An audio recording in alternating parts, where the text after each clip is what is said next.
Liver pathology markers में alcoholic patient में, और अगर नॉन अल्कोहलिक हो लेकिन सिरोसिस का पेशेंट हो या फाइब्रोसिस का पेशेंट हो, इन कंडीशंस के अंदर AST एस्पार्टेट ट्रांसएमिनेज ज़्यादा होता है। बाकी कंडीशंस में एलेनिन ट्रांसएमिनेजेस के लेवल ही ज़्यादा होते हैं। जैसे कि वायरल अगर होगा कोई इन्फेक्शन तो एलेनिन ट्रांसएमिनेज ज़्यादा होगा। ड्रग्स के अंदर एलेनिन ट्रांसएमिनेज ज़्यादा होता है। नॉन अल्कोहलिक में भी एलेनिन ट्रांसएमिनेज ज़्यादा हो जाता है। लेकिन अगर सिरोसिस होगी, फाइब्रोसिस होगी ये लिवर की, या अल्कोहलिक पेशेंट है तो फिर उसमें AST के लेवल ज़्यादा हो जाते हैं।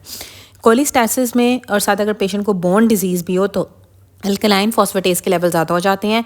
और जो हेपाटोबिलरी डैमेज जब होता है तो अल्कलाइन फॉस्फेटेस और गामा ग्लूटामाइल ट्रांसफरेज के लेवल भी ज़्यादा हो जाते हैं। ALP और GGT दोनों ज़्यादा हो जाएंगे। अगर तो प्रेगनेंसी वाली फीमेल और साथ उसको अगर लिवर डिजीज़ है तो आपने GGT को लाजमी चेक करना है, गामा ग्लूटामाइल ट्रांसफरेज को चेक करना है।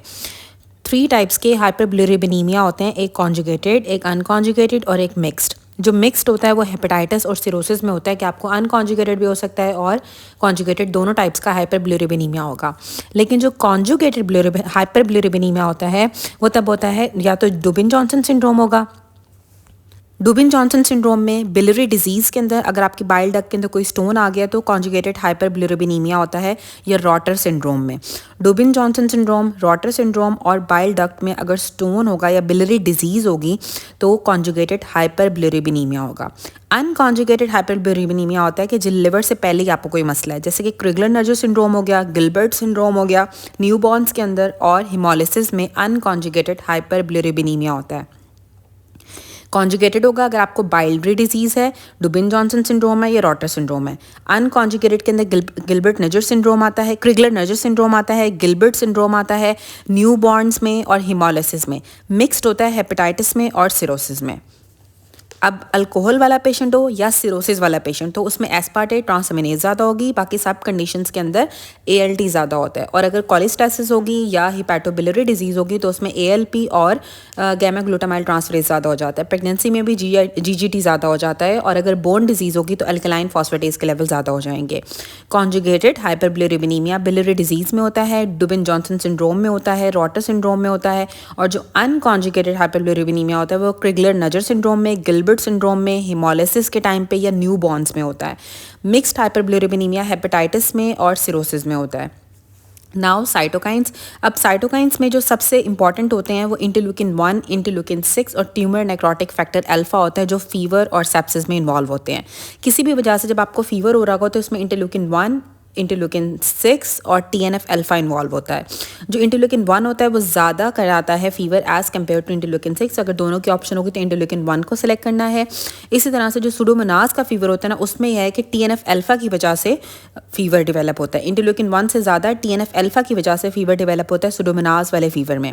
अब इंटरल्यूकिन 1 जो होता है वो ऑस्टियोक्लास्ट एक्टिवेटिंग फैक्टर होता है। ऑस्टियोक्लास्ट को एक्टिवेट करता है इंटरल्यूकिन 1।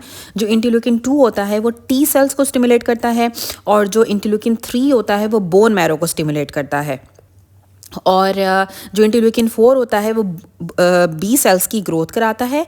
और इंटरल्यूकिन 4 जो होता है वो IgE की प्रोडक्शन भी कराता है। 4E से याद रख लें कि IgE की प्रोडक्शन, और 5A से याद रख लें कि इंटरल्यूकिन 5 जो है वो IgA की प्रोडक्शन कराता है। जो इंटरल्यूकिन 6 होता है वो एक्यूट फेज रिएक्टेंट की फॉर्मेशन कराता है।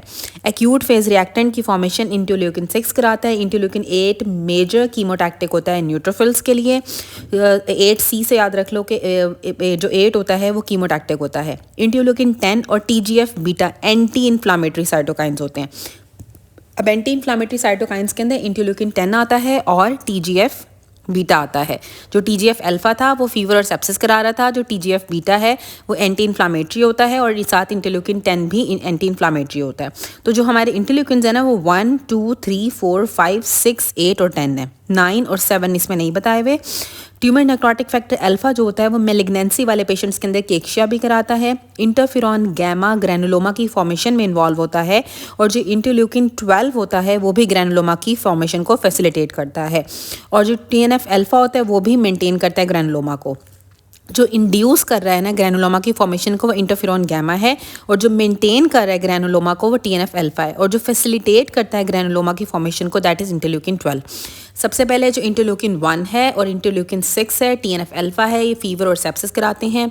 इंटरल्यूकिन 1 ज़्यादा इन्वॉल्व होता है फीवर के अंदर as compare to interleukin 6। Pseudomonas का अगर फीवर होगा तो TNF अल्फा की वजह से होगा। इंटरल्यूकिन 1 ऑस्टियोक्लास्ट एक्टिवेटिंग फैक्टर होता है। इंटरल्यूकिन 2 टी सेल्स को स्टिमुलेट करता है। इंटरल्यूकिन 3 बोन मैरो को स्टिमुलेट करता है। इंटरल्यूकिन 4 दो काम करता है, एक तो बी सेल्स की ग्रोथ कराता है, साथ IgE की प्रोडक्शन कराता है। जो इंटरल्यूकिन 5 होता है वो IgA की प्रोडक्शन कराता है। जो इंटरल्यूकिन 6 होता है वो एक्यूट फेज रिएक्टेंट की फॉर्मेशन कराता है। इंटरल्यूकिन 8 कीमोटैक्टिक होता है न्यूट्रोफिल्स के लिए। इंटरल्यूकिन 10 और TGF बीटा एंटी इन्फ्लामेटरी होते हैं।